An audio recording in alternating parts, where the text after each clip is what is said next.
বেলা বাবা বলে যাসরে কোথায় নাই, বাবার মতন কথা আর শোনার তো আয় নাই। সকালবেলা বাবা ডাকে যাসরে কোথায় যায়, বাবার ডাকে শোনার মতো সময় তো আর নাই। রাস্তার ফাঁকে বৈশা যুবক, রাস্তার পাশে বৈশা যুবক ফ্রি ফায়ার খেলিছে। জামানা মোবাইলে খাইছে, জামানা ফেসবুকে খাইছে, জামানা হোয়াটসঅ্যাপে খাইছে, জামানা হোয়াটসঅ্যাপে খাইছে। বিবাহিতা মহিলা যখন ফেসবুকে ঢুকে, হ্যান্ডসাম একটার ছেলে তার প্রেমেতে পড়ে। আরে বিবাহিতা মহিলা যখন ফেসবুকে ঢুকে, হ্যান্ডসাম একটার ছেলে সেই প্রেমেতে পড়ে। ছেলে সংসার ছেড়ে দিয়ে, ছেলে সংসার ছেড়ে দিয়ে প্রেমিকের সাথে ঘুরিছে। জামানা মোবাইলে খাইছে, জামানা ফেসবুকে খাইছে, জামানা হোয়াটসঅ্যাপে খাইছে। কোথাকার ছেলে? বাংলাদেশের মেয়ে, এখানকার ছেলে ফোনে কানেকশন হয়ে বাস এখান থেকে না আউট। এখানে বাড়ি, কলকাতায় বাড়ি, ছেলে মেয়ের কিভাবে সম্পর্ক করলো? ছেলে কি গেছিল, মেয়ে কি এসেছিল? হয়নি। কোথায় সম্পর্ক ঘটালো? মোবাইলে। আল্লাহু আকবার। মোবাইল বস্তুটা কিন্তু খারাপ নয়, মোবাইল এটা ভালো, এটার মাধ্যমে আমরা কত কিছু জানতে পারছি, কিন্তু যারা ব্যবহার করে তারা হচ্ছে খারাপ। আপনি ফোনকে ভালো কাজে ব্যবহার করেন, আপনি ফোন নিয়েছেন, আপনি ছেলে মেয়ে আপনার বিদেশে আছে কথা বলছেন, আপনি ভালো ভালো হুজুরদের আলোচনা শুনছেন, আপনি কোরআন তেলাওয়াত করছেন, হাদিসে বিভিন্ন রকমের অ্যাপস আছে সেখানে আপনি হাদিস অধ্যয়ন করছেন, কত কি উপকার আছে। কিন্তু আমরা উপকার নয়, অপকারটা বেশি খুঁজি। যেখানে অপকার সেখানে আমাদের সংখ্যা বেশি, যেখানে উপকার ওখানে কম। এই ছোট ছোট ছেলে মেয়েদের হাত দিয়ে আমরা ফোন দিয়ে আমরা প্রথমত ভুল করেছি।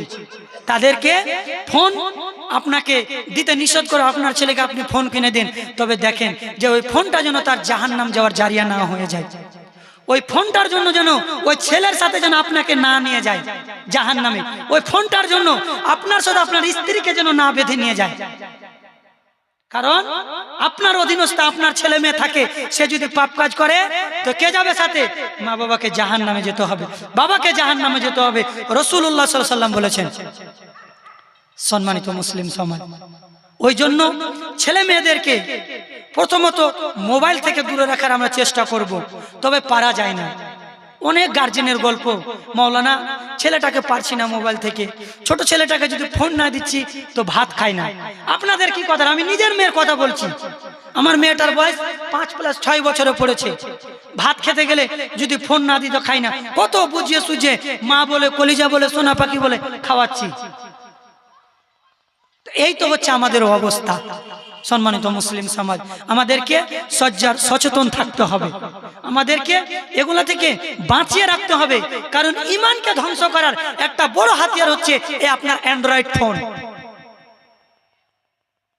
ঈমানকে ধ্বংস করার একটা বড় মাধ্যম হচ্ছে যে অমুসলিমদের হচ্ছে যে আপনাকে ঈমান থেকে কিভাবে সরিয়ে নিয়ে আসা যায়। আজকে আমি আপনি ঈমান থেকে সরে এসেছি, ঈমান থেকে চলে এসেছি। সম্মানিত মুসলিম সমাজ, ওই জন্য ঈমান আমলকে টিকিয়ে রাখেন। যতটুক জানেন ততটুক আমল করেন, যাচাই বাছাই করে আমল করেন। আল্লাহ কোরআনে বলছেন যে আমিলাতুন নাসিবাতুন তাসলা নারান হামিয়া, যে কিয়ামতের মাঠে কিছু মানুষ থাকবে যারা গাদা গাদা গাদা গাদা আমল করে তাদেরকে আল্লাহ জাহান্নামে দেবে। তো এরা কারা? যারা নবীর তরিকায় আমল করবে না, যারা কোরআন সুন্নাহ অনুযায়ী আমল করবে না, যারা আমল করবে কিন্তু কোনটা ঠিক কোনটা বেঠিক এটা তারা বাছাই করবে না, যাচাই করবে না, এদেরকে আল্লাহ আমল করার পরেও আল্লাহ জাহান্নামে দিবে। তো আমল কম হোক, আপনার ওই আমলটা যাতে জান্নাত যাওয়ার জারিয়া বনে যায় সেই দিকে আমাকে আপনাকে লক্ষ্য রাখতে হবে। সম্মানিত আমার ভাইরা, আল্লাহ পাক আমাকে আপনাকে একটা বিশাল বড় নিয়ামত দান করেছেন। সেটা হচ্ছে আমাদের এই যৌবন, সেটা হচ্ছে আমাদের এই পুরো বডি স্ট্রাকচার।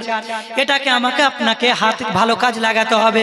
নবীজি বলছেন শোনো, মানুষের হাত দ্বারাই পাপ কাজ হয়, মানুষের নাক দ্বারাই পাপ কাজ হয়, মানুষের পা দ্বারাই পাপ কাজ হয়, মানুষের জিহ্বা দ্বারা পাপ কাজ হয়, মানুষের লজ্জা স্থান দ্বারা পাপ কাজ হয়। নবীজি বলছেন শুনো রে, শরীরের প্রত্যেকটা অঙ্গ প্রত্যঙ্গ দ্বারাই তোমাদের পাপ হয়। এই জন্য তোমরা বেশি বেশি করে দান সদকা করবা, তোমরা বেশি বেশি করে চাষের সালাত পড়বা, তোমরা বেশি বেশি করে জিকির আজকার করবা, তোমরা বেশি বেশি করে নেক আমল করবা, আল্লাহ ওয়ালাদের সাথে থাকবা, মাদ্রাসার সাথে জড়িত থাকবা, মসজিদের সাথে জড়িত থাকবা, আর নিজের ঈমান আমলকে বাঁচিয়ে নিয়ে থাকবা। দেখবা ওটাই তোমাদের আমল হয়ে যাবে।